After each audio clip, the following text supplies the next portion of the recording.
pa lang ating map 24.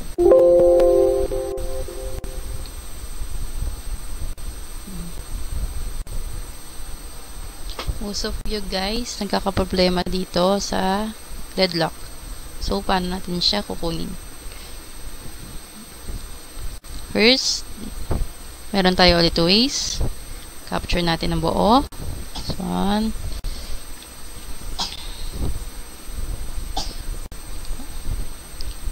then, ito lang. Over ko siya dyan. Then, spacebar. Ayan. Then, gagamit tayo ulit ng F-tool. F-tool naman dahil magkakat tayo dito. Cut natin lahat ng, ayan. Straight na natin. Ayan. Kita tayong pwedeng i-cut. Ayan. Consistent yung pag-cut ko. Dire-diretso. I mean, dire-diretso. Oops. Hover natin sa line. Dito rin. Cut. 9. So, ayan. Hanggang dyan lang ako kasi hanggang dito lang siya. Then, shift ako from F-tool to cutting tool. T. Sorry. T. Then, spacebar. Then, ganon din gagawin natin dito. Tapos tayo ng F. Cut. Ito natin itong ano. Change ulit ng T. Hindi pa ako nagdi-delete. Puro lang ako muna cut. T. Right angle din T. F. Then T. Ito rin. F. T. Same dito. F. T. Etong part na to is pwede natin siyang i-cut. Ito same ng rope. So, meaning, pwede siyang iisa lang. Pero, may cutting tool siya dahil may magkakat tayo dahil ito may different height siya. Tapos tayo ng F.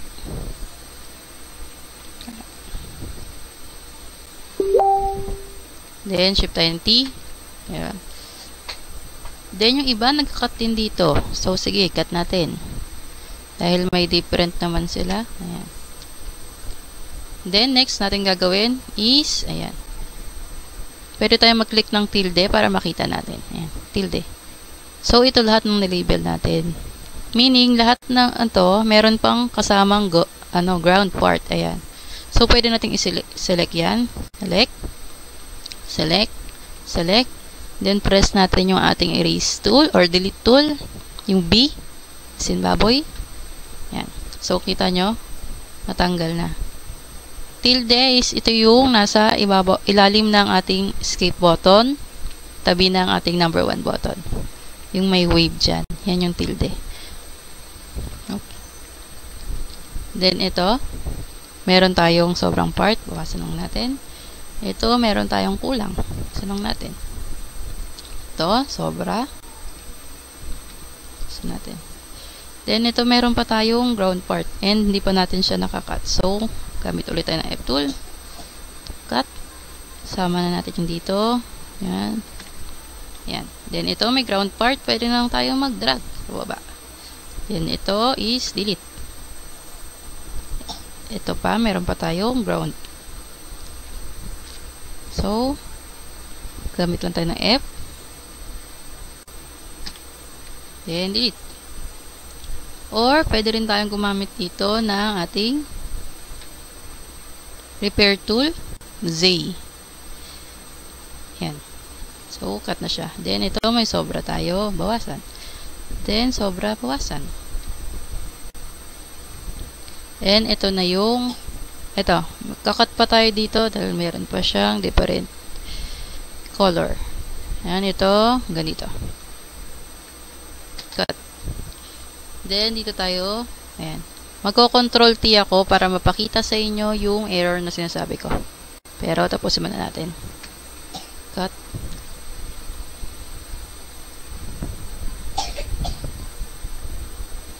Cut. Ayan.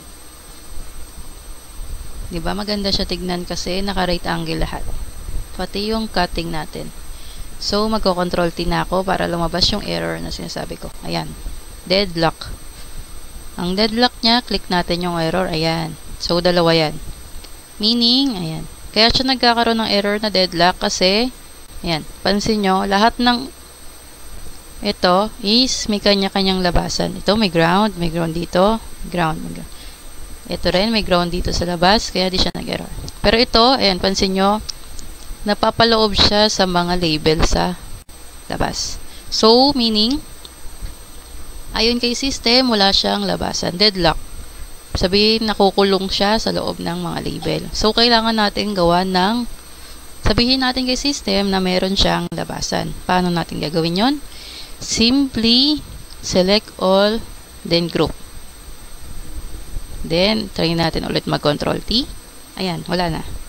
Kasi, sinabi natin kay system na itong dalawang label na to is part nitong label sa taas. So, meron siyang lalabasan. Ganyan. Or, may two ways dito. Pwede kang mag-group or pwede mo rin siyang i-merge. Pero yan, dahil may mga cut talaga siya, i-group natin. Then, we're done. Submit. Control A. Then,